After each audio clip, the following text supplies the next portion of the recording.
ناممکن جو تمہاری نظر میں ہے، اللہ کے لیے تو کچھ بھی ناممکن نہیں۔ وہ کہے گا کن اور فیکون ہو جائے گا، حقیقت بن جائے گی وہ دعائیں بھی جو عرضے سے مانگنا تم نے چھوڑی نہیں۔ پریشانیوں کا سب سے بڑا اور خوبصورت حل نماز ہے۔ غلط فہمی اور غصے سے ہی تعلق ٹوٹتے ہیں، ورنہ گلے لگا کے کون کہتا ہے کہ آج سے ہمارا اور تمہارے درمیان کوئی تعلق نہیں۔ زندگی میں ہمیشہ ایسے لوگ تلاش کریں جو آپ کی آواز تب بھی سن لیں جب آپ خاموش ہوں۔ اپنے دکھوں کا اشتہار اللہ کے علاوہ کسی کے سامنے نہ لگائیں۔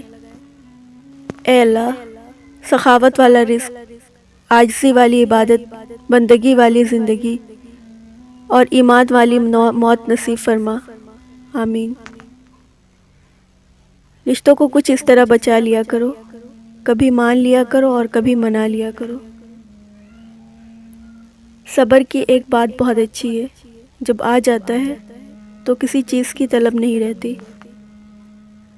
سمجھوتے رشتوں کو بقا ضرور دیتے ہیں، مگر انسانوں کو اندر سے مار دیتے ہیں۔ ماں، نبی کریم صلی اللہ علیہ وسلم نے فرمایا، حسن سلوک کی سب سے زیادہ حقدار تمہاری ماں ہے۔ شرک کی قباحت تو تب پتہ چلتی ہے جب آپ کا محبوب کسی اور کا شیدا ہو جائے۔ عورت کی بدصورتی یہ ہے کہ اس کی خوبصورتی کو ہر کوئی دیکھے۔ لوگوں کو مرتبے کا خیال رکھو،